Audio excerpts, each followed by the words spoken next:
Ассаламу алейкум. Добрый день, приветствую всех. С вами снова я, Орти Аслан, на канале Реалити. Сегодня 17 декабря 2021 года. 20 часов 1 минута по Берлину и 22 часа 1 минута по Джохару. Приветствую вас, друзья, еще раз. Так, всем алейкум ассалам, шавега машволь, всех приветствую, всех витаю, всем шалом. Так, всех приветствую.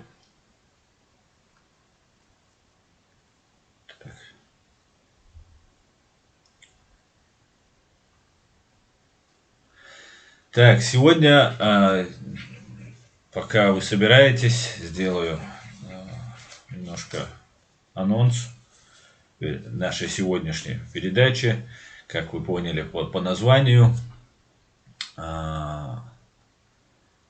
сегодня мы будем говорить об убийстве Зелимхана Хангашвили. Так, включим дополнительный свет, чтобы было ярче. Убийство Зелимхана Хангашвили в Берлине 2019 года, 23 марта. Зелимхан Хангашвили был убит подло, в спину, и совершил это полковник ФСБ Вадим Красиков, по другим данным ГРУ, но суд установил, что этот человек из ФСБ банды «Вымпел», по-моему. Ну, неважно, как там их банды называются, это одна банда, это имперская фашистская банда, которая убивает людей по всему миру. И я решил залезть в интернет и поискать те события, которые тут в Германии, в блогосфере, в YouTube-сфере развивались тот период времени. Нас застало это убийство у дороги. Мы шли со Страсбурга в Женеву. Пеший марш у нас тогда был. И мне позвонила Рубати. Та самая Рубати, которая сейчас уехала домой.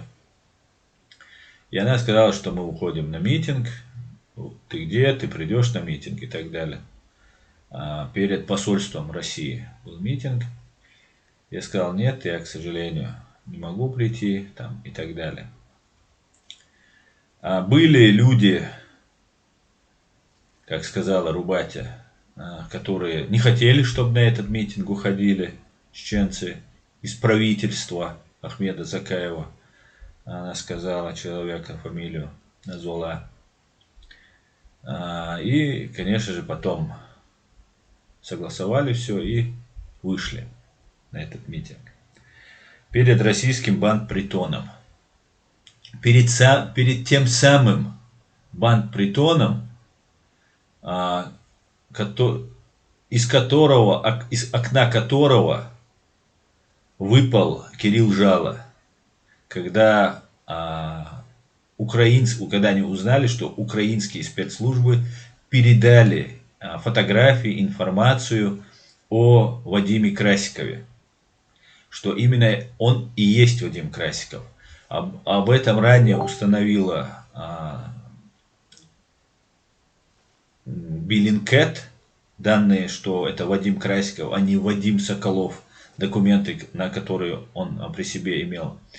У него были поддельные документы, левые, фальшивые, они были настоящие, но у этого человека не было ни стажа работы, ни места работы, ни трудовой книжки, никакой фирмы, нигде учился, нигде работал, нигде служил, ничего не было, просто был паспорт. Так сойдет. Просто съездишь, застрелишь, вернешься.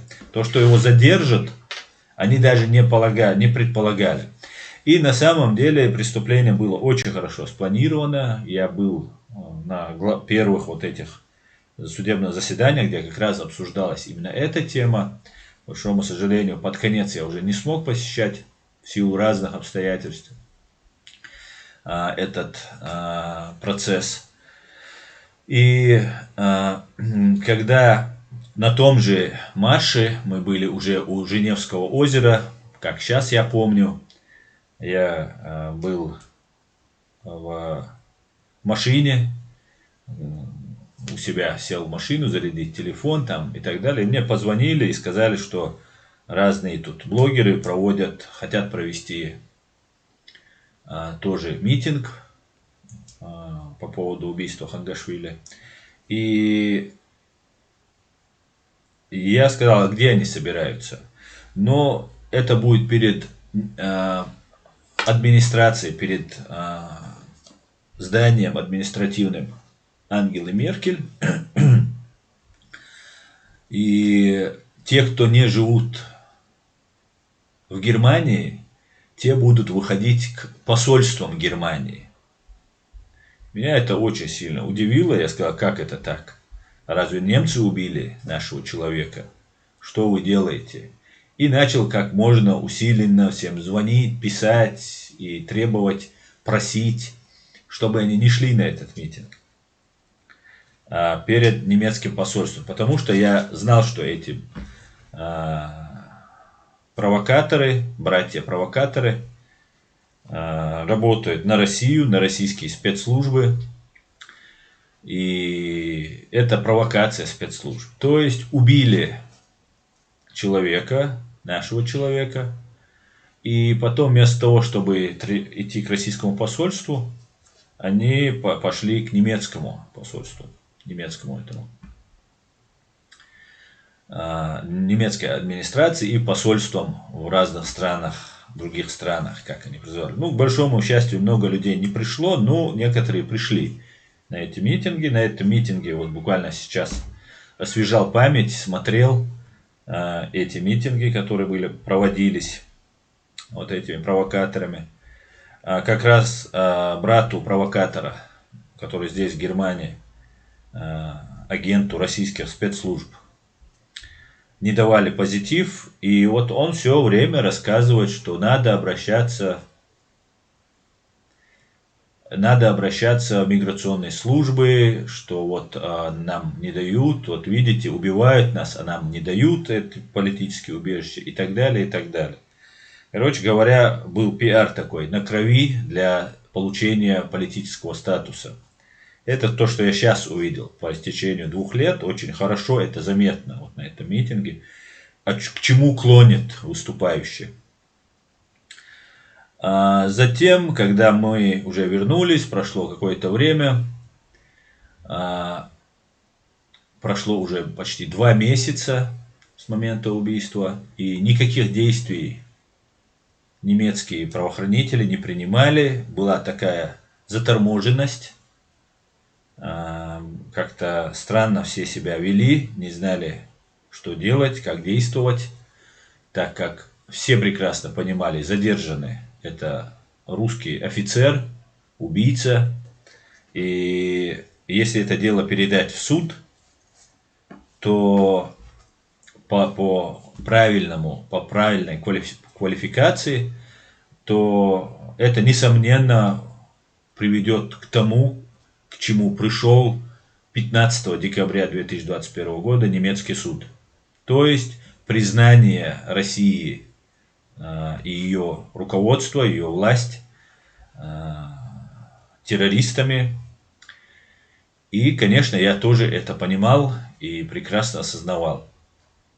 И я начал активную работу для того, чтобы собрать всех в Берлине, и мы могли провести перед прокуратурой Германии, Генеральной прокуратурой Германии, акцию, чтобы политически мотивированное убийство рассматривалось не в каком-нибудь там городском районном суде, а чтобы это было очень серьезно. И, конечно же, если бы наши требования и наши действия были бы незаконными, конечно бы у нас ничего не получилось бы. Ну, я прекрасно понимал, что дело политически мотивировано, никакой Рамзан Кадыров за этим убийством не стоит, как они нам всегда пытаются представить, да? И другие убийства чеченцев, и убийство Мансура Старого, Имрана Алиева, убийство Мамихана Умарова, Анзора из Вены, убийство других людей. Это все, конечно же, делается не по заданию Кадырова. Кадыров является только вот звеном в этой цепочке. Он организовывает, может быть, нанимает, предлагает своих киллеров. Ну, по факту, он только такая ширма, прикрытие для этих всех преступлений. И тогда я вам эти все видео сейчас постараюсь показать, чтобы подробно было представление, что происходит, и мы понимали, что происходит. 5 ноября, то есть 23 августа убили, сентябрь, октябрь, и более 2 месяцев прошло. Не было никаких действий. И 5 ноября я записал обращение, позвал правозащитников, наших знакомых, друзей, с кем тогда я общался, дружил, в Берлин, снял квартиру, и в это же время, ну, 11-12 мы запланировали наш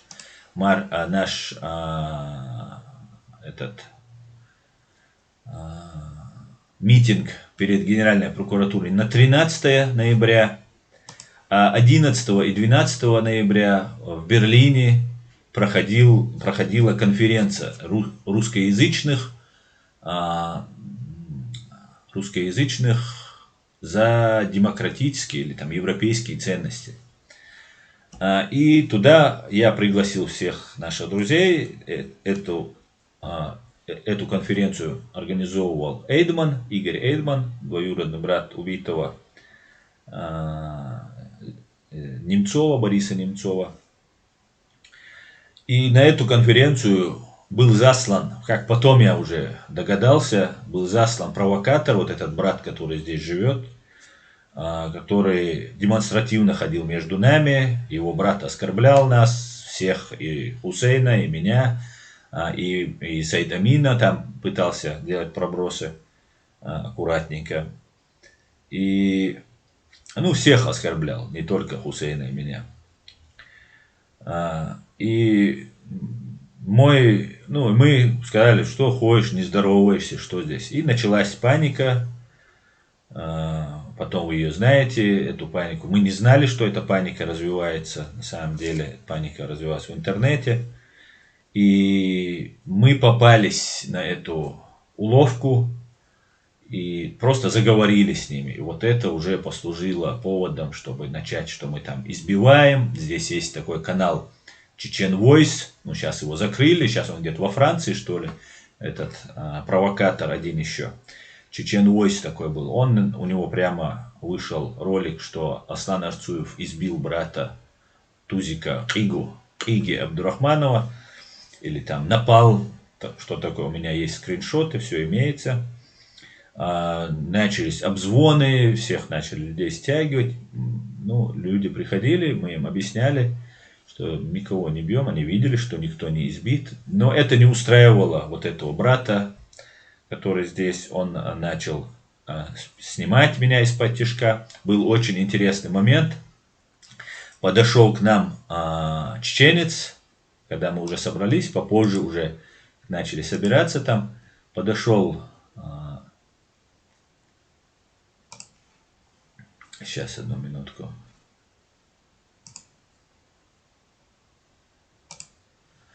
Подошел чеченец и сказал: «Сову Тумсу Абдурахманов». Человек был взвинчен, на нервах, явно, типа, какие вопросы туда-сюда. Ну, явная провокация была. Он человек, потом, как выяснилось, что у него родственники погибли, реально он пострадавший от этого всего. Там много таких, видимо, наверное, немного, но кто-то тоже были еще пострадавшие. И накручивать таких людей несложно. Я тоже, в резкой форме сказал ему, там стали, что ты провокатор, туда-сюда. Ему это не понравилось, конечно. Потом начали с ним разговаривать, он понял, что он пришел к правозащитникам, там все взрослые люди, никто никого не избивает, туда-сюда. И он представился, откуда он, имя назвал и так далее. Потом у себя в эфире Инк этот сказал его имя, откуда он родом и так далее. На что он попросил убрать это видео у этого Ига. И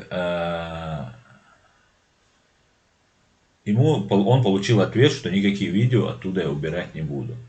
Это такая благодарность была человеку, который фактически пришел на конфликт, если бы мы его допустили, и взять это доушьент и латвианца горе по своему незнанию, по своей неосведомленности, по своему заблуждению. И все это делалось для того, чтобы 13 ноября мы не смогли провести вот этот митинг. 13 декабря мы провели митинг перед Генеральной прокуратурой. Наши требования были привлечь к ответственности. Сейчас я вам покажу видео, буквально несколько минут, 3-4 минуты.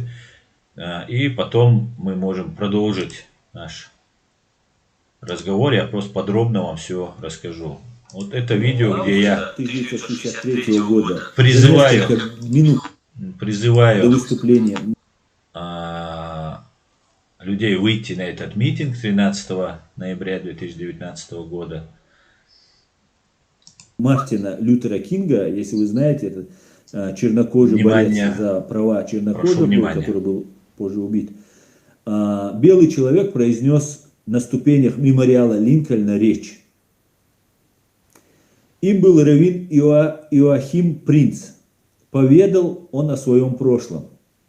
Когда он был раввином в Берлине во время Адольфа Гитлера, он сказал: «Я научился многим вещам. Самое главное, что я осознал, пройдя через те чудовищные времена, было то, что фанатизм и ненависть не самая острая проблема. Самая ужасная, позорная, трагическая и постыдная проблема – это молчание. Мы обращаемся к немецким властям. 23 августа было совершено заказное убийство в центре Берлина. Был убит гражданин Грузии и Чеченской республики Ичкерия Зелимхан Хангашвили. По истечению более 2 месяцев немецкие правоохранительные службы и политики хранят молчание. Стоит напомнить, что убийство Хангашвили произошло через 2 дня после отказа канцлера Германии Ангелы Меркель вернуть преступника Владимира Путина в G7. И точно в то же самое время, когда чеченские правозащитники, активисты и политики проводили акцию в Берне с требованием начать расследование по преступлениям, совершенных политическими и военными силами Российской Федерации на территории временно оккупированной Чеченской Республики Ичкерия. Путинская банда очередной раз совершила акт устрашения, то есть террористический акт. Мы призываем не молчать.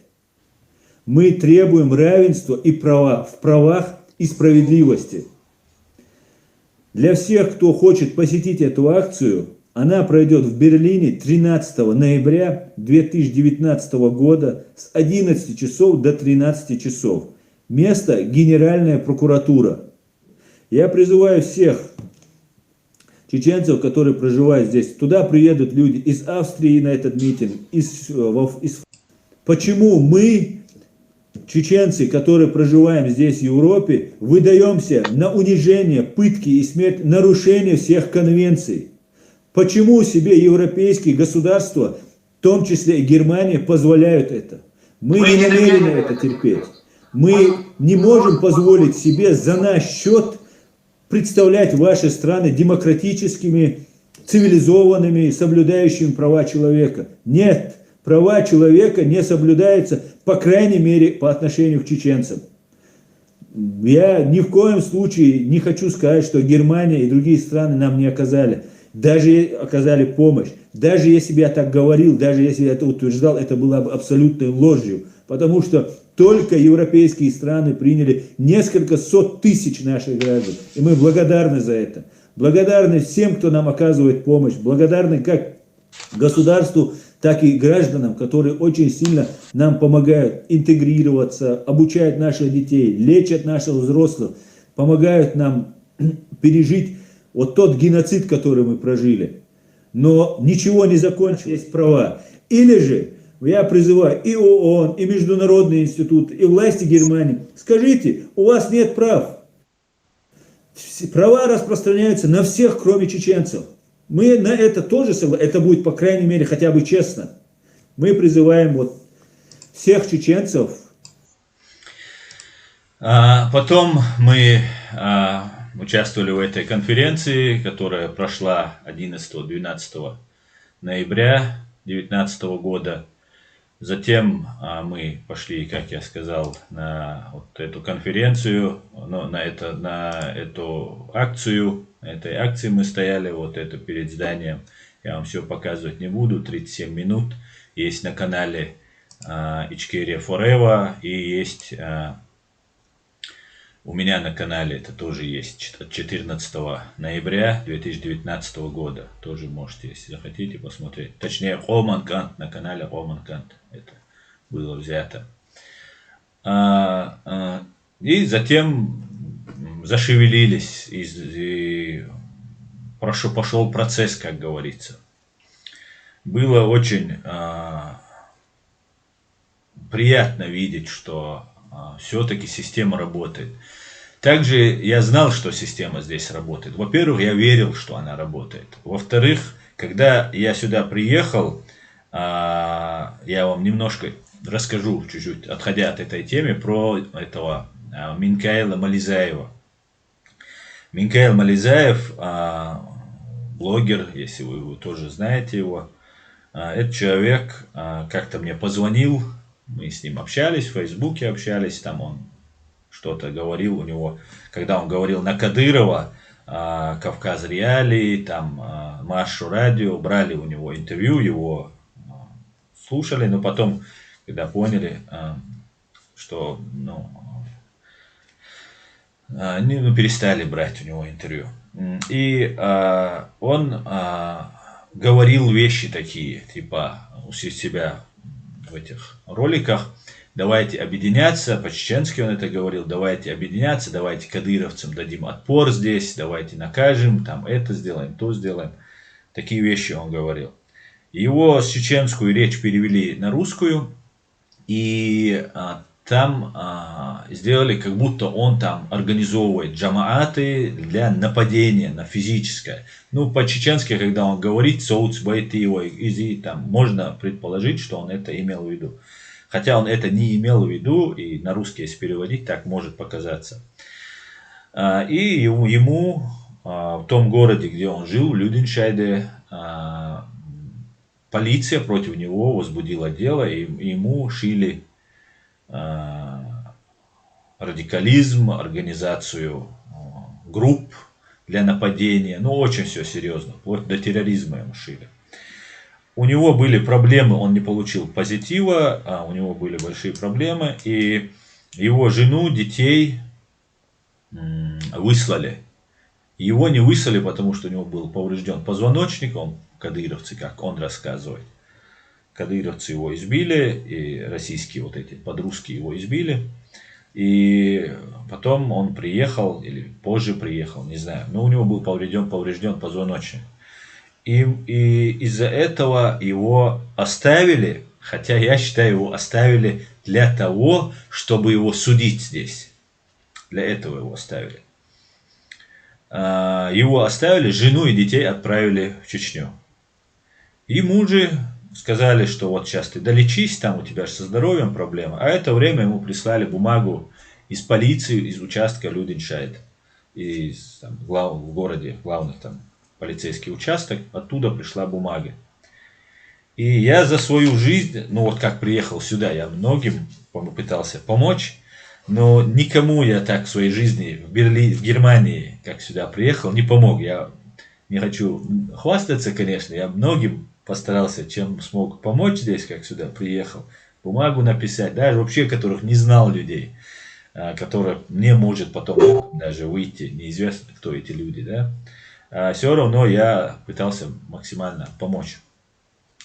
Ну, как Минкаилу Мализаеву я никому не помогал, и очень много писал, звонил, просто я не выходил из-за компьютера, из-за стола сутками. Писал, читал, звонил, переговаривался, очень много. Сутками, вот реально, из своей комнаты мне покушать сюда заносили, и я кушал там, где сижу. Поем, опять звоню, пишу и так далее. И потом мне Минкайл сказал, что полицейские, когда он пришел, я говорю, ну, его же в терроризме обвиняют, а я знаю, что это не террорист. И, говорит, полицейский ему сказал, говорит, вот у тебя проблема, да, вот тебе, я сейчас кому-то позвонил, взял трубку, передал и сказал, поговори. Ну, Микаэл взял трубку, и на том проводе с ним по-русски начали разговаривать. И Микаэл сказал, а вы кто? Тот говорит, я из посольства Российской Федерации, там, не знаю, Берлина или с консульства Гамбурга откуда-то. Из посольства он сказал. Микаэл сказал, мне ваша помощь не нужна. Хватило у него ума это сказать. Ему отдал трубку полицейскому в полицейском участке иностранного государства связь. Ловите, да, всю эту проблему. Я за это зацепился и начал везде писать, вплоть там, ну, на самые высшие инстанции. И сказал, что это такое у вас происходит. Вы тут человека делаете террористом. Причем делаете со связью ваш немецкая полиция, участок является связанным с российским посольством. Немедленно же с Берлина уехала группа, начальника полиции отстранили от работы, дело Минкаила Мализаева передали в Берлин. Потом мы нашли ему через правозащитных организаций, там адвоката и так далее, и так далее. Микаэл получил политическое убежище и так далее, и так далее. И с тех пор, к чему я это рассказываю, с тех пор я знал, что система работает. Даже человек, который не говорит на немецком, чеченец, мусульманин, да, как любят подчеркивать, мусульмане плохие, тут не любят мусульман. Если вы правы и вы правильно апеллируете к закону, то, конечно же, система здесь работает. И тогда вот на этом митинге, когда мы перед Генеральной прокуратурой стояли, я абсолютно был уверен, что немецкая система заработает в правильном направлении. Абсолютно. Почему-то я так был уверен. Хотя это был международный скандал и так далее. Не знаю, что сделать политики. Политики люди скользкие. То, что сделает правовая судебная система Германии, я в этом не сомневался. Также не сомневались и кураторы вот этих братьев-провокаторов, которые его на нас натравили. И вот этот период времени шла конкретная атака. Особенно тогда я это не так воспринимал. Я всех считал нормальными, хорошими. Ну, не всех, конечно. Но вот, которые там представляются. Кстати говоря, об убийстве Зелимхана Хангашвили я узнал 23 августа в Берне. В Берне мы проводили митинг. Мы шли, уже были в Швейцарии, и дошли до Берна, и там организовали митинг. Там, кстати говоря, в первый раз ко мне подошел, и я познакомился с человеком, который на следующий год, в 2020 году, предложит мне работать на российские спецслужбы. Там я познакомился с этим. Он представился бойцом ичкерийской армии, там супер-пупер, там боец и так далее. И вот по ходу дела пришли к тому, что Россия как государство признана теперь уже не как государство не признано, это решение суда только лишь по конкретно Красикову, конечно же, чтобы меня неправильно, превратно не поняли и чтобы понимали, я просто имею веду юридическую сторону этого вопроса, так как в этом деле не указывается, что это сделал лично Путин, но там указывается, что в России в решении суда, решение суда имеет законную силу, то есть это закон отныне с 15 декабря, там указывается в решении суда, что убийства за границей, террористов в кавычках, по законам России разрешены эти убийства, но с одобрения президента России, Путина имеется в виду.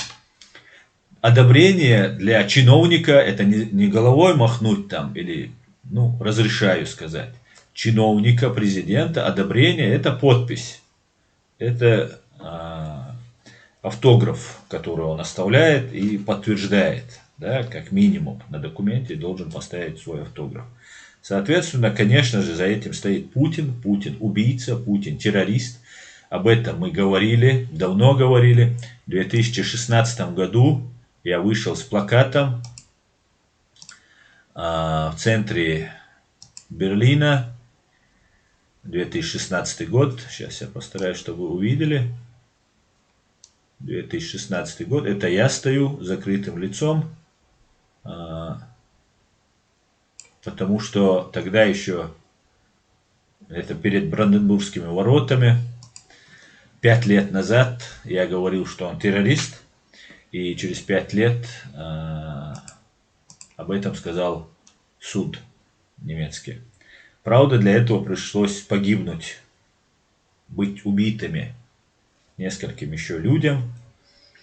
До этого террористический акт совершался и с применением ядерного оружия, ядерных материалов, полония-210 в Лондоне, потом применялись новички химические. И сейчас здесь, в Европе, группа, которую возглавляет женщина, группа киллеров ФСБ, они отравители, тоже сейчас, не знаю, в данный момент находятся они тут или нет, вернее, часть из них находится, часть, скорее всего, уже нет, но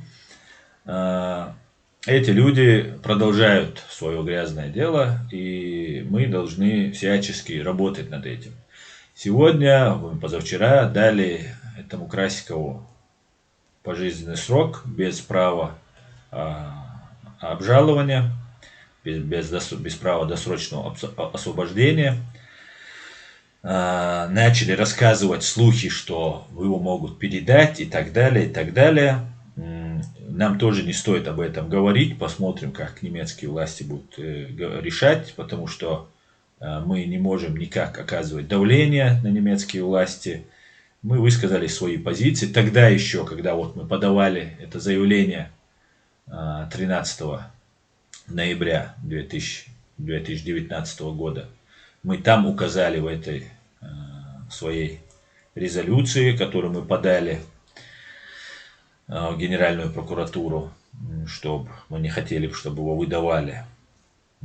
И вот все наши требования выполнены, теперь осталось выполнить, чтобы не выдали, последнее наше требование было, и чтобы его не выдали, потому что мы знали, я знал лично, когда писал это, что его осудят, и очень хорошо, что максимально он получил, максимальный срок он получил. Это меня очень радует, это говорит о том, что очень серьезно отнеслись.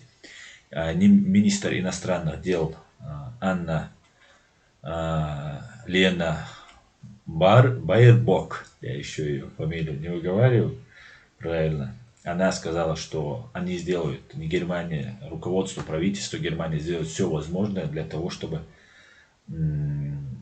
обезопасить граждан Германии, и уважение к законам они обеспечат.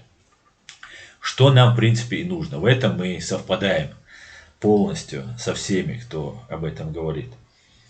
Вот такая вот произошла ситуация. Я теперь вам хочу рассказать немного предыстории и как это произошло. Ну, первое видео я бы хотел вам показать Вадима Красикова, который убил до этого в России одного бизнесмена кавказского. Вот это видео, которое тут есть, я вам сейчас покажу, как он его убивает. Тоже подъезжает на велосипеде Вадим Красиков и убивает человека. Давайте посмотрим. Звука там нет, к сожалению. Вот этот бизнесмен. Машина уехала, к сожалению. И в этот момент подъезжает человек на велосипеде. Вот это Вадим Красиков, как утверждает. Он достает пистолет, и в этот момент этот понял, что на него готовится покушение, и набрасывается на него, но почему-то убегает. Киллер на велосипеде, убийца и чеченца в Берлине оказался рецидивист Вадим Красиков, и его покрывает государство. Ну вот, произошло. Потом он возвращается за своим велосипедом и уезжает.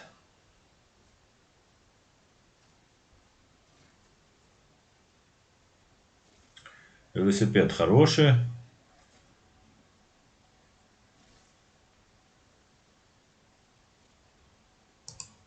То же самое произошло в Берлине 23 августа 2019 года. Вадим Красиков прилетел, или приехал, неизвестно пока как он добрался, до Берлина из Польши. До этого он сначала прилетел во Францию, там встретился, видимо, со своими товарищами, коллегами. Во Франции их очень много сейчас, особенно собралось.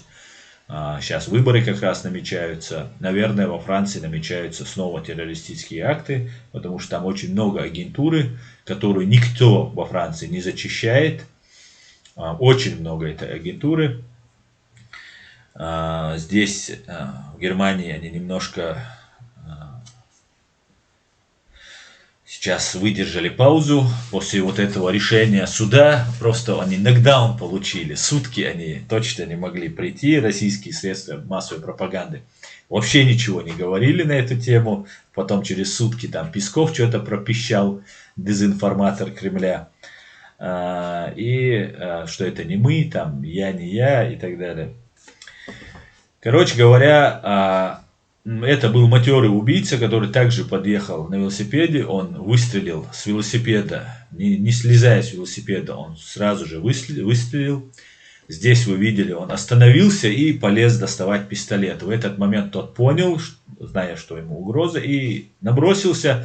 И надо было, конечно, добивать его. Но он побежал от него, и в этот момент он его просто в спину застрелил. Ну и как положено русскому террористу. Как любому террористу положено, вот он его в спину и застрелил. Точно так же он выстрелил Зелимхану в спину, Зелимхан упал, и этот киллер упал с велосипеда.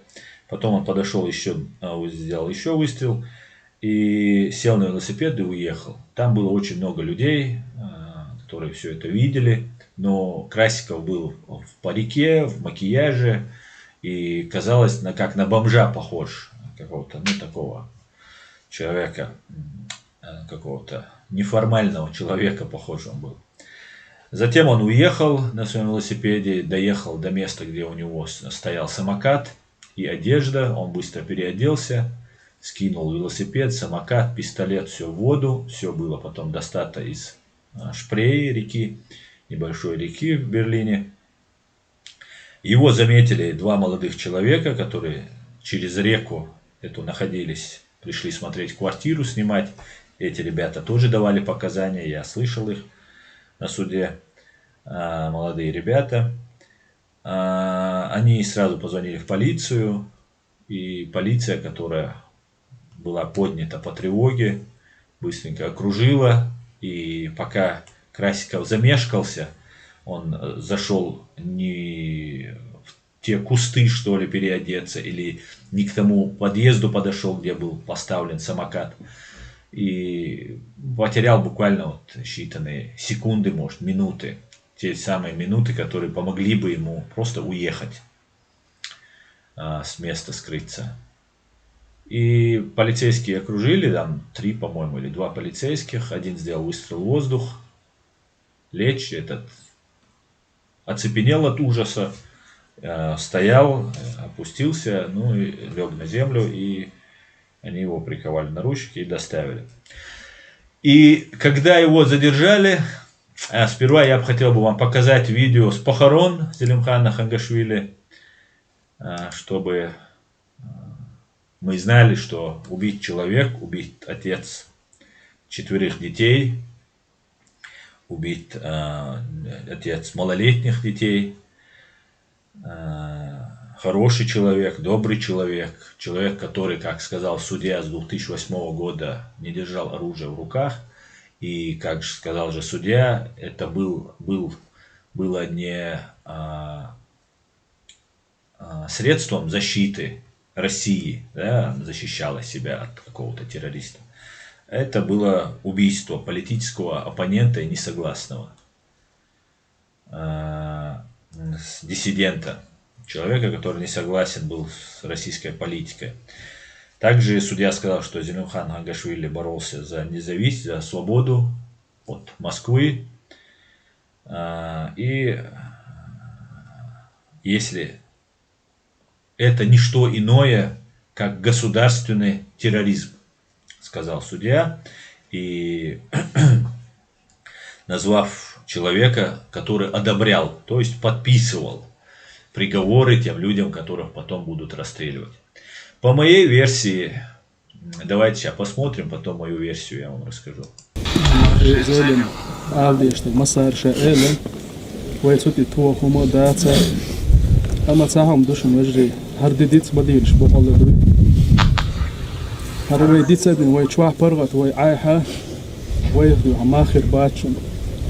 Ora busop saga natahana di harch o samu dushun harch o sem khil di dushun hardoy wen sapargat ay do bod hum dachun doy dayl mosta tani khana sadu ashwat yasadu daga hawat ish do hona sherish gahd hon hukumat yabwa kasha har sambal bu kham shpag yachna qahi ushbush busop dakhal sundan horo busop saga oy loy tahan she chuwa hacha oy loy she dizul sani achana oy loy so قادم الويل معلم الويل دائما هردي دق دايت نشتي هون هر صندوق قونا خي دعقل خنوي هر تحل قونا خوات ودا مولا ويقنوط احقاحي وكشه وقنوط عدال دي اشدوي وي وقنوط احقاحي قاع وي كرو دا مولا الله دار توحيد الويل ويقون كل شيء كير يتسال شن الله رئيس وليل ديك تبيقهم بول مسانا الحمد لله رب العالمين. Это были выступления на чеченском языке на похоронах Зелимхана Хангашвили. Я хочу сказать, что в России существует такой отдел, как известно, по закону, об этом мы все знаем. По закону русские имеют право, по их законам, убивать за границей, но они по закону у себя имели до сих пор право, но теперь они имеют право во всем мире убивать людей. И те наши люди, которые здесь находятся, которые сражались с оружием в руках, они от вас не отстанут. Это закон. Они в соответствии с этим законом будут готовить вот этих убийц, получать деньги, проводить эти операции и пытаться вас всех убить, кто с оружием в руках воевал против России. Поэтому пока мы не развалим Россию, то есть ГУЛАГ народов, как об этом говорил Абдурахманов Тарханов, ГУЛАГ народов, и не привлечем к ответственности, как 15 декабря был привлечен к ответственности полковник ФСБ Вадим Красиков, также если мы не приведем к наказанию, не накажем этих людей, не посадим на скамью подсудимых в соответствии с международным правом, они нас будут убивать. Это 100% так. Или нам нужно будет забыть о том, что мы являемся свободными, независимыми, временно оккупированными с территории народом, либо мы должны оказывать сопротивление. Я вижу, что потихоньку люди Далмуа, Деоктишду, Гушду. Начали многие понимать, нам не нужен сейчас на этом этапе какой-нибудь лидер, он обязательно появится у нас. Нам нужно просто всем ото сна проснуться. Я вижу, что люди просыпаются. И этот процесс уже далмуа не остановить.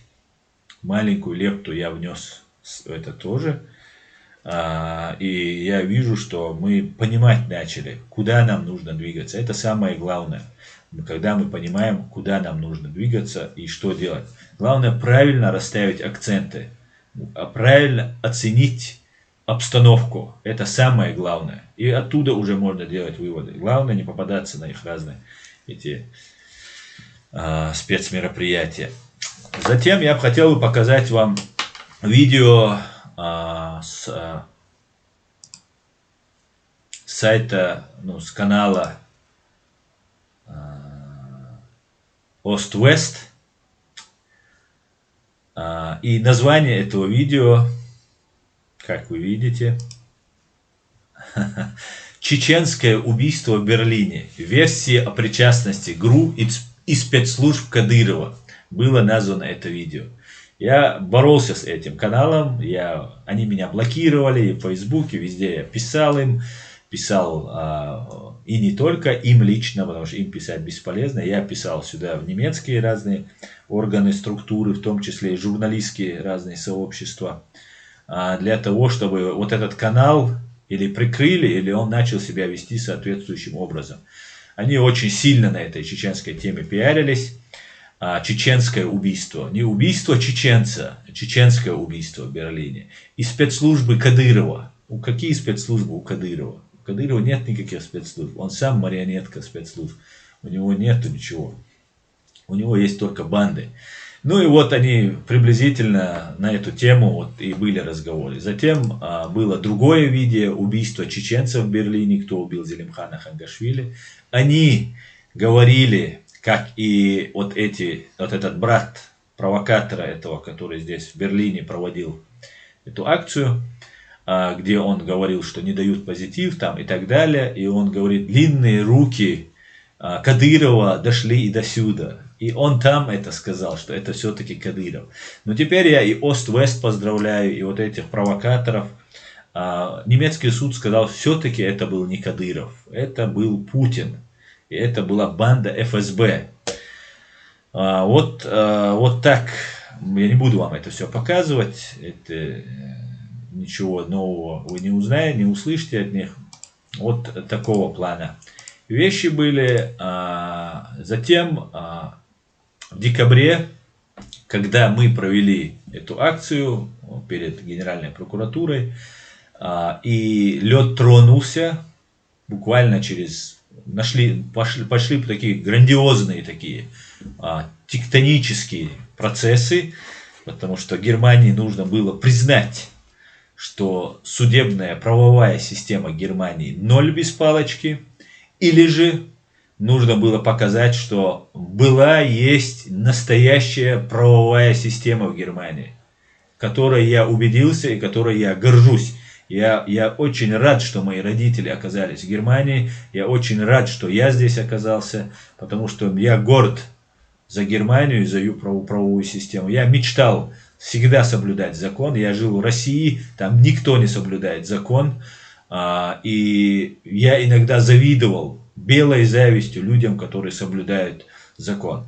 В Германии соблюдают так, как нигде в Европе я не видел, как его соблюдают. В Германии соблюдают именно вот так этот закон. Здесь даже в школах дети, когда сдают экзамены, когда пишут ответы, и ты знаешь этот ответ, и ты ему говоришь, спиши. Я вот ответил, перепиши. Немецкий ребенок, не немец еще, маленький ребенок, маленький немец. Он говорит, нет, это будет нечестно.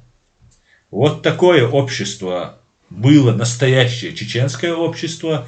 Вот такое общество здесь я вижу в Германии. Здесь есть преступники, плохие, хорошие люди. Но в общей массе именно так, как я вам говорю. Нет, не надо. Не буду я списывать. Даже ребенок, и не один раз, несколько раз мне люди рассказывают. что так было. Здесь не проедут на красный свет, здесь не пройдут на красный свет, как проходят там в Италии или в Испании или еще где-то. Даже в 3 часа ночи, когда нету ни одной дороги, на маленькой, на односторонней дороге, односторонней узенькой дорожке, горит красный, немец будет стоять и не переходить дорогу. Вот как нужно уважать закон, который вы сами приняли. Вот так должны уважать чеченцы закон. Когда вот этот процесс пошел, русские зашевелились. И уже 8 декабря Лавров заявил следующее. Чем ответить Германии на высылку наших дипломатов? В МИДе изучают аргументы. Да, я забыл, 2 дипломатов тогда выслали после нашего вот этого митинга. И тогда Лавров ответил. Аргументы германской страны. Но ясно, что ответ будет после того, как Берлин заговорил с позиции Хайли Лайкли и обвинил Россию в том, что она якобы плохо помогает расследовать убийство Зелимхана Хангашвили. Это одно из имен грузинского гражданина и боевика, который на Северном Кавказе входил раньше в число главарей бандподполья, но в отличие от своих соратников Басаева и Маскадова, уцелел и уехал в Германию. Этим летом его убили в центре Берлина выстрелом в голову. Разбирательство как-то не движется, и немцы взяли и объявили персонами нон-грата 2 сотрудников нашего посольства.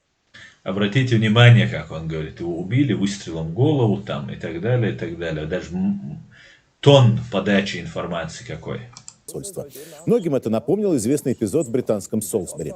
Глава нашего МИДа Сергей Лавров заявил, обвинения в адрес Москвы безосновательны, и говорить с нами с таких позиций недопустимо. Впрочем, это большая политика, а там, где большие деньги, подход куда прагматичнее. О партнерстве неподвластной мировой политической конъюнктуре шла речь на традиционной встрече Владимира Путина с представителями крупнейших немецких корпораций. Ага, послушаем. Мы высоко ценим прагматизм немецкого бизнеса и готовность к совместной работе, стремимся и далее поступательно развивать двусторонние связи, чтобы, безусловно, отвечать долгосрочным интересам обоих государств. Всего в России присутствует порядка 5000 компаний с участием немецкого капитала. Их совокупный оборот составляет 50 миллиардов долларов. Если правда то, что говорит тут этот лжец, 50 миллиардов, неплохо так. Вы обратили внимание, мы, несмотря ни на какую политическую конъюнктуру, мы всегда очень ровно, всегда стабильно относимся к нашим экономическим партнерам. Никогда не используем никаких экономических рычагов для решения каких бы то ни было политических вопросов. Хочу вас заверить, так оно будет и в будущем. Вот так вот.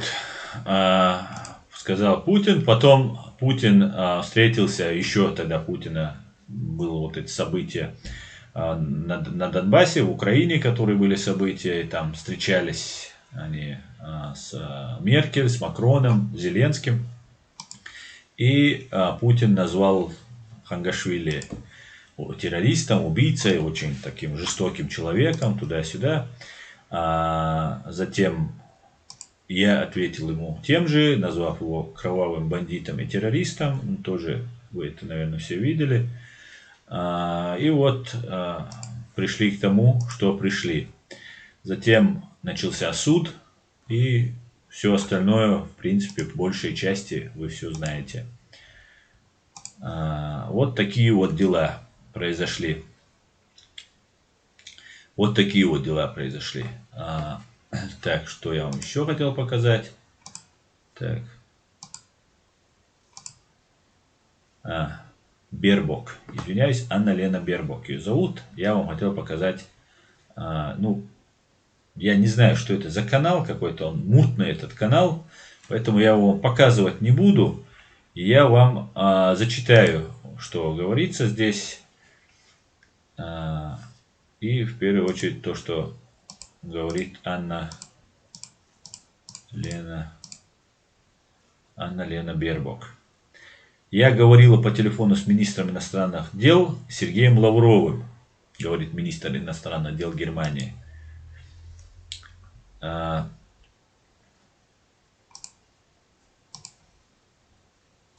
Russland wollen. и подчеркнул, что нам необходим открытый и честный обмен информацией. Это в наших обоюдных интересах, необходимо уважать закон. Совершенно очевидно, что убийство в Тиргартене будет серьезно обременять наш диалог в будущем.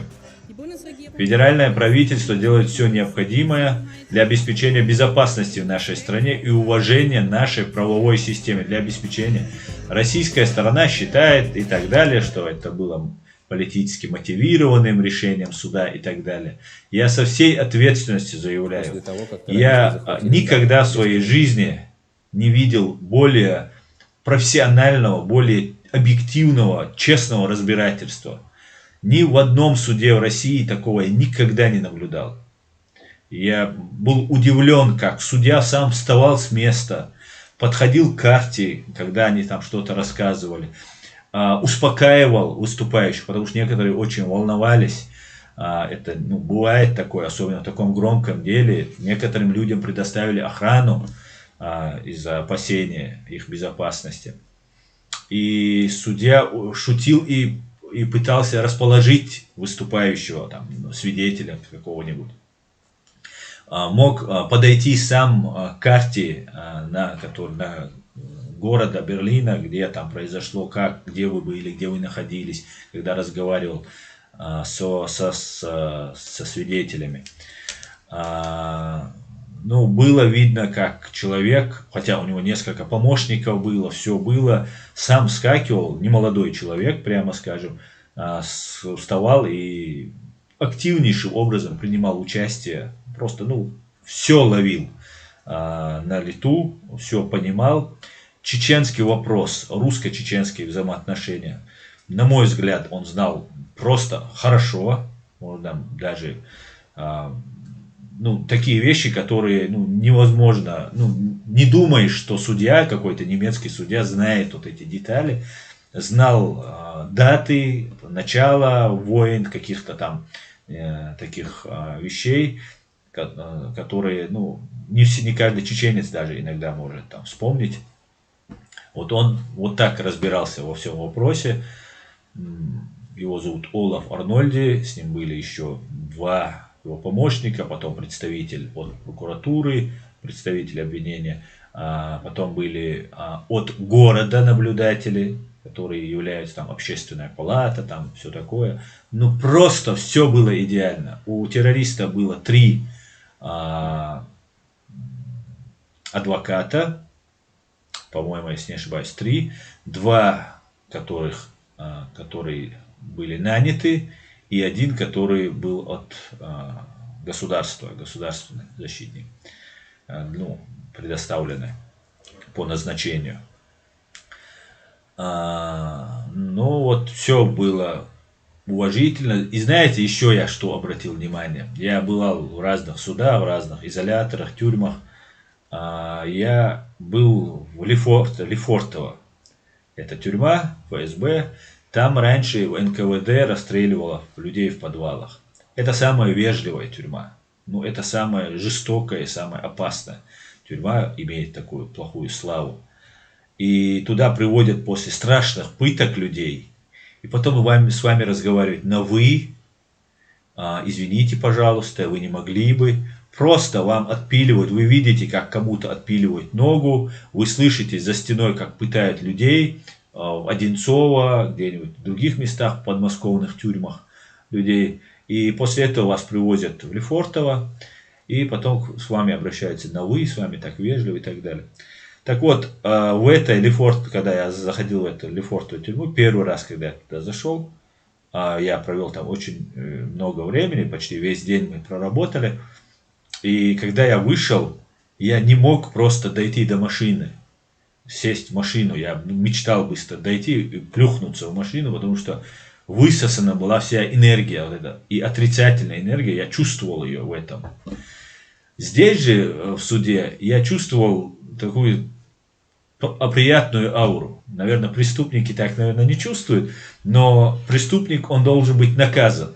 Я тут не выступаю защитников преступников, и я выступаю на стороне справедливости и закона. Поэтому, конечно же, мне преступников, которые справедливое, объективное наказание получают, мне их не жалко. Совершил, должен отвечать любой. А когда человек невиновен, ему дают такие сроки, пожизненные сроки дают, 20 лет дают. Вот в Ингушетии сейчас был суд, и дали людям вообще ни за что сроки. Почти 2 года продержали в тюрьме, вот с начала Хангашвили. И в этот же день, когда давали Хангашвили по делу Хангашвили Красикову,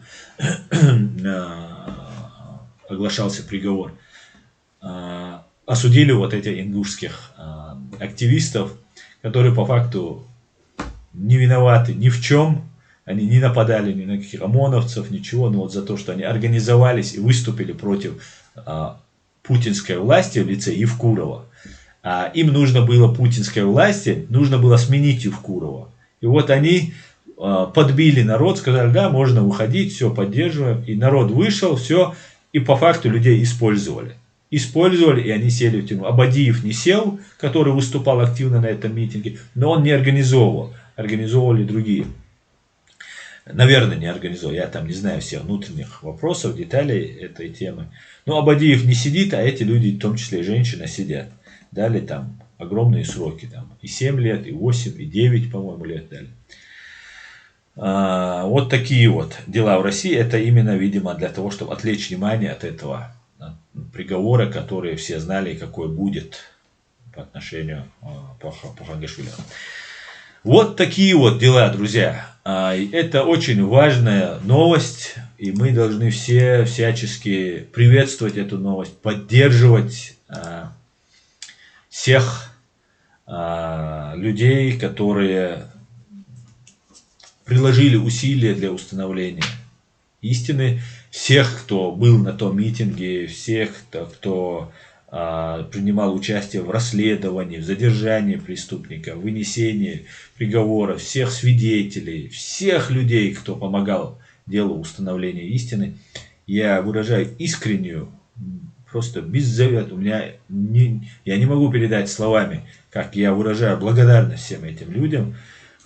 И, конечно же, это очень круто, очень круто. Дал газу от хобал дуэль. Зелмаре, дал газу от хобал дуэль. Массуэ давану, канта юа бери зухчина, йоксаги, массара царва мелдин дол адмах. Дал ниц хекал, собар, дюнал, лойлвайн цаг жуак дир. Дир мадиззер, низмях. Байшашка, даязина долш, байшашка, дюсердолши, вай бейш, вай бери бейш, вай амадеш, мух, хильдар шадега, милу преступник. Не преступник геройш беш, а геройш, гуш боч, бай анболш, тюрьма больш. Вообще сисас байгеш, сисас амцагеш, цеба лурбац, вай геройш, вай онри, вай турпал, вай إيش ده المقلع وي أي بير بو بيتر بو تير سي دير دو دال سي دويل تير مسيرة دال تهاي بيرت كيويل صوبر لويل гергалш наверное, это боль массира. Так, давайте я почитаю теперь ваши комментарии. Так, Аслан, не такие они ангелы, говорит Шульдамаг. Ты о ком? Это судебный процесс цивилизованного государства. Фраероки, да.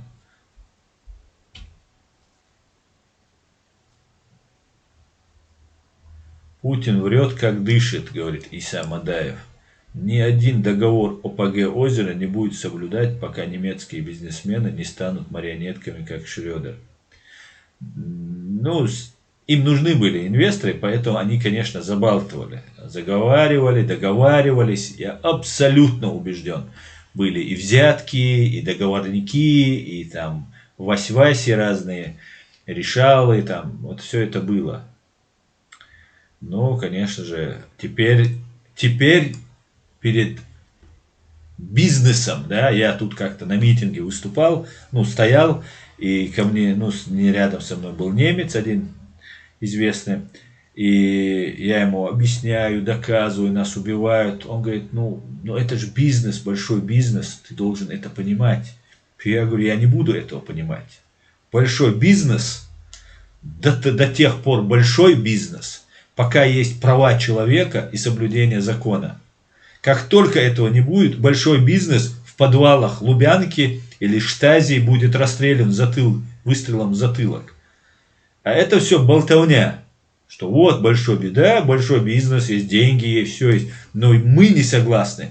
Мы согласны на то, чтобы этот большой бизнес, как и любой другой бизнес и другое учреждение или организация, соблюдали закон. Вот мы на что, мы к чему идем. А, конечно, говорят, бизнес, у них там деньги, а здесь система, правовая система, которая работает, которую 2 раза я лично проверил. Работает 100%. 1 раз вообще на неизвестном чеченце, который вел себя не самым лучшим образом, прямо скажем, не самым правильным, скажем, образом, которого полностью оправдали, дали политическое убежище. Все. Это Минкайл Мализа. Это я отлично это наблюдал. И второй Зелимхан Хангашвили. Тоже чеченец, тоже обвинили его исламисты, террористы, был в списках террористов, исламистов, исключили, все, оставили, и можно было бы забыть, но убили террориста. Путин же говорит, это был кровавый человек, это убийца. Это же говорится не просто так, это говорится о том, чтобы куда вы лезете, немцы, вы что, террористов, исламистов защищаете? Террорист это, оказывается, был тот, кто это говорил, оказывается, вот в чем дело. Ладно, пойдемте дальше. У всех свой менталитет и свои традиции. Да, это так, Маждада.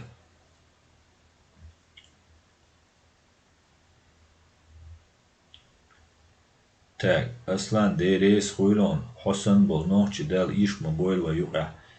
Вот он рутне, Никюха.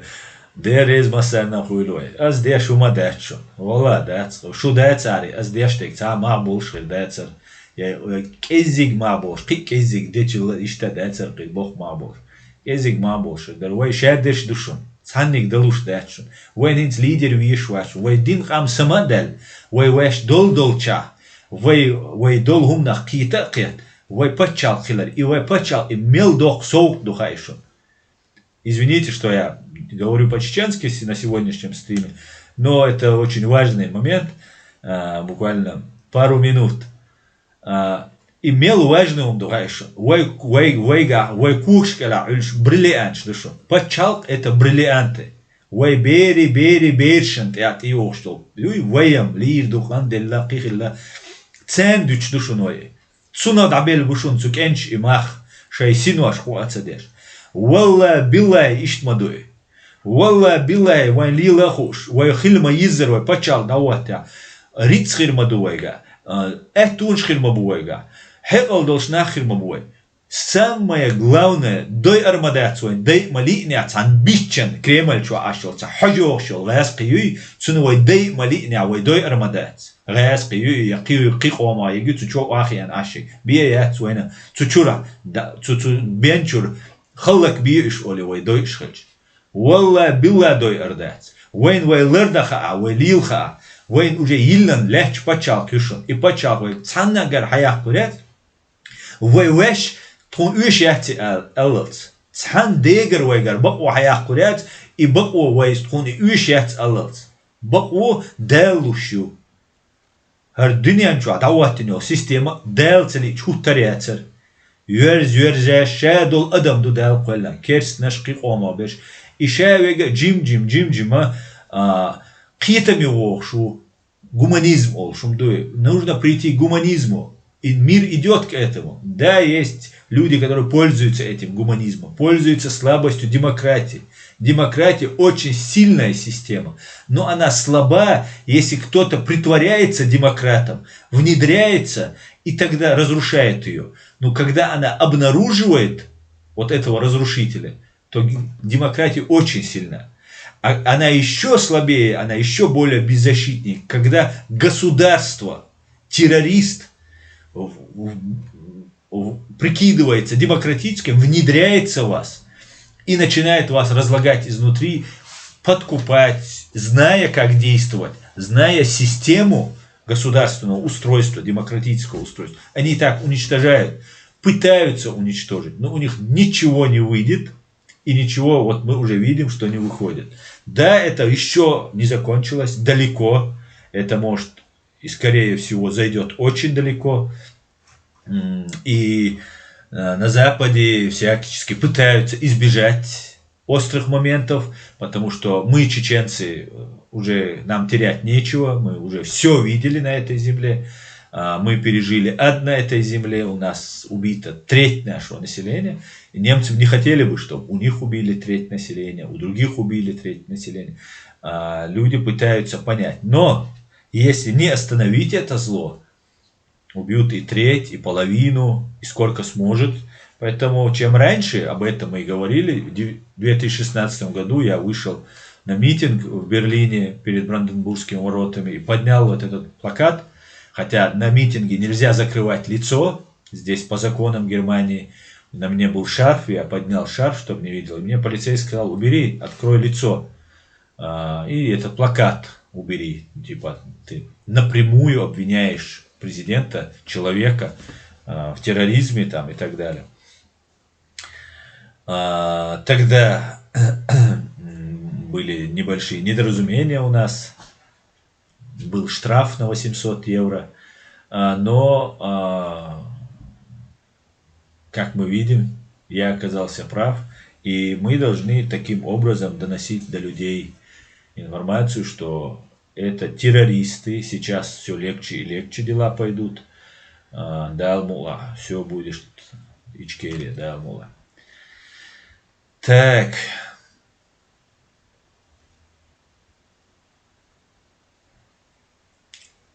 Ингушей использовали в смещении Евкурова и заодно притушили массовые выступления в целом, как пример другим.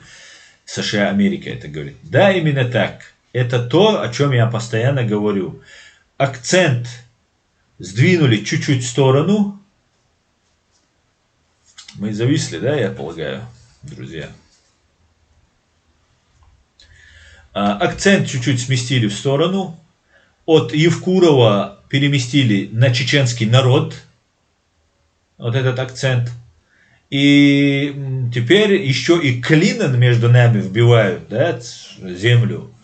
И было интересно наблюдать там, как один ингушский там активист на Радио Свободы говорит, это историческая ценность, культурная историческая ценность, вот этот кусок земли, который передали чеченцам. Как бы чеченцам, ничего там никому не передавалось, земля как лежала, лежала. И он говорит, это культурная историческая ценность для ингушей. Я подумал, как так? Если мы один народ, мы еще даже не разделились. В Катыриурте живут люди, которые имеют родство с ингушами. А в Ингушетии, соответственно, имеют, а мы еще не разделились. Мы один народ. Да, есть разные и другие народы среди нас, которые уже обчеченились, обингушились. Но историческая и культурная ценность ингушей – это историческая культурная ценность чеченцев. А культурная историческая ценность чеченцев – это культурная историческая ценность ингушей. Это просто, если мы еще даже не разделились, то 100 лет назад или 200-300 лет назад мы вообще были одним народом. Мы даже сейчас еще не разделились. Все это делает Россия. И, конечно, эти люди были использованы, и нам нужно очень аккуратно. И вот сейчас нам хотят акцент с Путина, с России переместить на Кадырова. Вы каждый день это замечаете. Не поддавайтесь, не поддавайтесь, не поддавайтесь. Так. Аслан вай долча сам дойл дин дават диз Путин урейши. Мала, демократ. Ну что, напиши интересное. Ты уже который стрим об этом. Что-нибудь такое полезное. Мы же полезным делом заняты. Так, Аслан, все верно говоришь, нужен низам, порядок в нашем народе. Точнее, умах у людей. Да, мы должны уважать свой закон. Знать, что это наш закон. Де дух адештек дохкум аду Аслан. Фрия дохкум, да, это. Салем, чат, Салем Аслам, Файтер 19. Салем, Файтер, приветствую тебя. Так, Адудовлетук. Так, посмотрите историю на канале Аслам. Он уже давно, да, не сбо. Мадить Тишвайк. Из Виштацу идите. Так, рабочие, ассаламу алейкум. Как только Путин поехал в Китай, он выдвинул ультимативные требования раздела мира к Европе. Алейкум салам. Он может куда угодно ехать, конечно, они, видимо, договорились, а Путин не зря тогда земли, помните, Китаю передавал. Что угодно он может говорить, что угодно. С ним будут, конечно, вести разговоры будут, потому что никто не хочет, чтобы ядерное оружие было применено в той же Украине даже, допустим. Да, это колоссальная катастрофа может быть. Путин об этом знает. Но есть другой момент. Путинские ракеты, которые у него в шахтах там где-то находятся, они даже из шахт вылететь не успеют. Они будут уничтожены. И будет уничтожена вся Россия. По факту они могут стать такими террористами-самоубийцами, которые взорвутся сами. Только запустят, их сразу уничтожат. Но вот эта вся территория, потом ветер и в атмосферу это все выплеснется, и будет колоссальное загрязнение. Ну, на 100 лет это, если может даже человечество вымрет. Поэтому люди, конечно, опасаются. Но я уверен, что Путин применить не посмеет. Просто здесь ребята должны четко сказать: слышь ты, не разговаривать с ним как на равных, но разговаривать как с чмом, кем он является на самом деле. Как с ничтожеством с ним нужно разговаривать. Кем он является на самом деле. Так.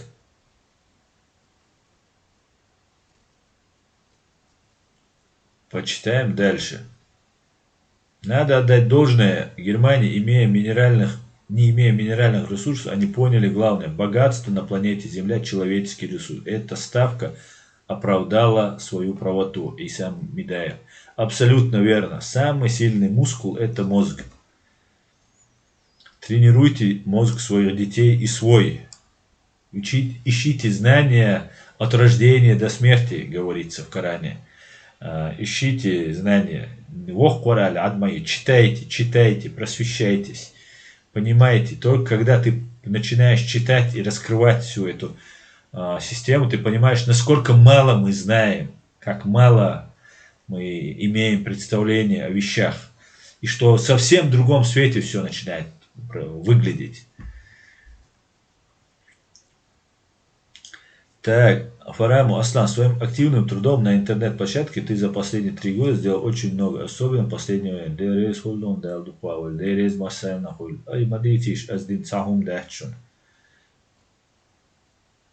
Это 800 евро стоило того. Да. Салам всем свободным людям, салам Аслан, салам Эд. Приветствую тебя, друг сердечный. Аслан Баркалон воиншкери. Ауна воин. Баркал.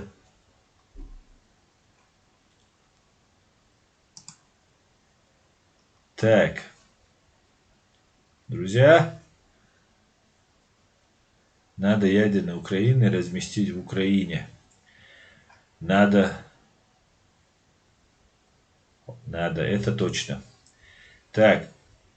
Фриман антипутин. Вот если водку будут продавать по QR-коду с лимитом не более 1 бутылки в месяц, русский народ возьмет в руки булыжник. Фриман, ты как всегда на высоте.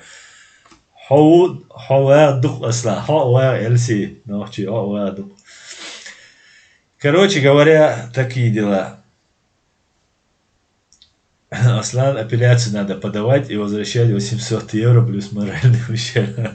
Да, уже время прошло, плюс там 1600 полагалось штрафа, и нам сделали скидку большую, потому что мы бились как могли.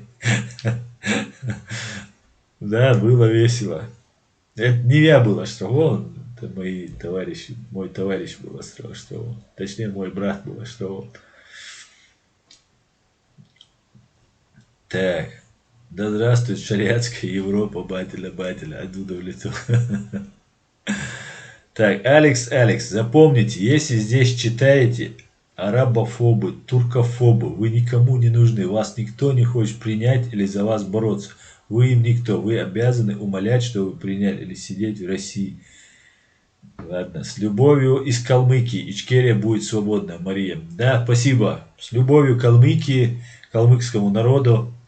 Очень хорошие, позитивные отношения, воспоминания о калмыках у меня остались с моей учебы, с моих студенческих лет. К родителям этих калмыков, которые ко мне относились как к своему сыну.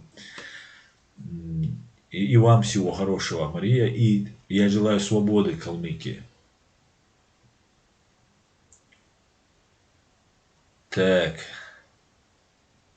Ну, на этом, я думаю, наш стрим можно закончить, друзья. Давайте. Так, Ибрахим, послушай, как после того, он сделал, как после того, что сделал Катар, арабский мир можно сравнивать с Европой, говорит Ибрагим Никахо. Посмотрим.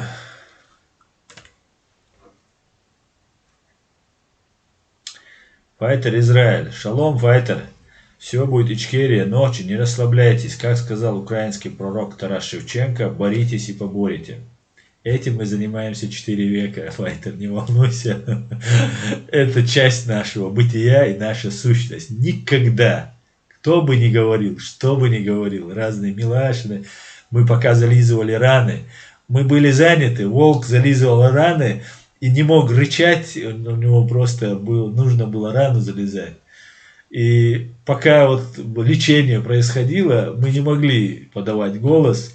И разные вот эти шавки вокруг подумали, что ну не осталось уже волков, раз уже не воет и не рычит, не осталось. А оказалось совсем не так. Все отлично.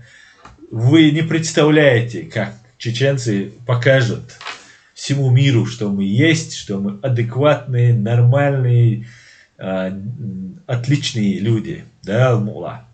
Эдмомедов, Аснам, позволь мне поделиться своим мнением. Я думаю, если моя страна, США, закроет небо Украины, украинцы сами справятся с Россией, и я буду только рад, если они дойдут до Москвы. Это, конечно же, вполне возможно, ваша страна это может сделать. Очень легко это сделать может, да, при желании, главное, чтобы было желание. И я думаю, она так и сделает. Потому что без воздушного прикрытия русские дальше не идут. Вот они стоят и все. Сзади их могут расстреливать, там им команды, приказы. Не пойдем и все. Не пойдем, там опасный чечен. Или там в данном случае опасный укроп. Не пойдем. Вот что они делают. И, конечно же, мне кажется, Путин не нападет. Попробует как-то что-то сделать, но по большей части ему нужно кровопролитие. И он боится, что ситуация может выйти из-под контроля. Ему нужна видимость кровопролития, чтобы внутри люди начали возбухать, и он смог на законных основаниях начать зачистку внутри страны, массовые репрессии. Он вот к этому стремится. И посмотрим, что будет. А так держать тоже он не может. Вечно в таком состоянии держаться он тоже не может. И я надеюсь, украинцы тоже без дела не будут сидеть. Свои земли надо возвращать. И я думаю, ситуация в любом случае сейчас патовая у него. И в любом случае конец вот этого режима, он не за горами. Для этого готовятся разные товарищи на смену, для подстраховки. Но посмотрим. Нам менять шило на мыло, нам, я имею в виду, не только чеченцев, я имею в виду всех, и украинцев, и россиян, и грузин. Нам от этого ни холодно, ни жарко. Как на Западе, как в Америке, вот сейчас думают, там договариваются с разными. Сейчас, видите, Сакурова делают сейчас правозащитникам, Муратов, такой весь Нобелевский лауреат. Сейчас эти люди начнут, и есть какая-то группа ФСБшников, которые как бы там договариваются. Я не верю, сразу скажу, этим ФСБшникам, и вообще ни одному ФСБшнику, кроме того, который вышел из этой системы и сражается против этой системы.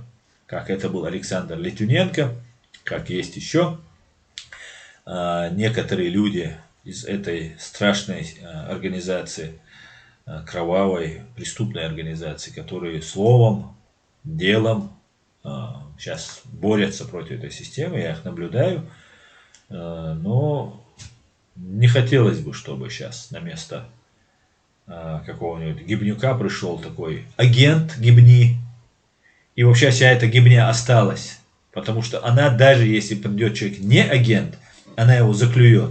То же самое касается Чеченской республики Ичкерия. Если мы не вычистим всех вот этих агентов, то у нас будут большие проблемы в дальнейшем.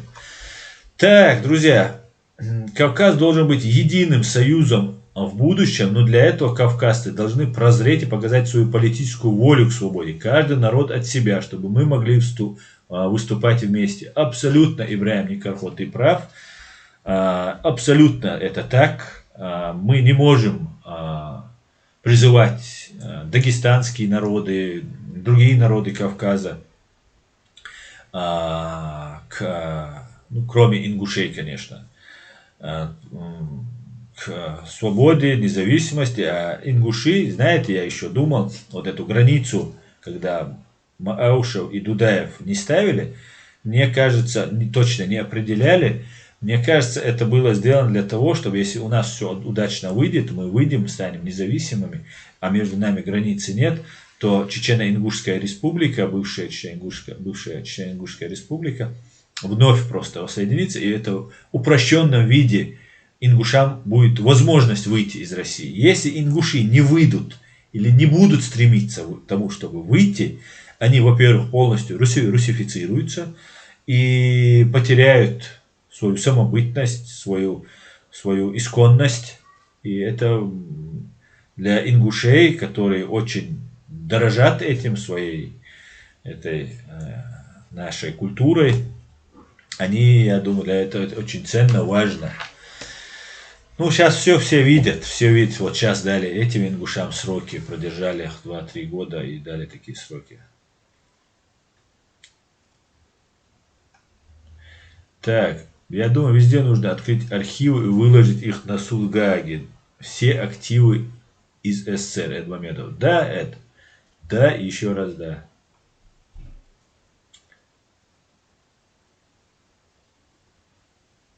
Салам Эджери, Ичкерия всех переживет. Да, Мула, Нохчев за Ичкерию. Так. Опять зависаем. Асан, как тебе интервью о Богдана Гордону? Я не видел это интервью.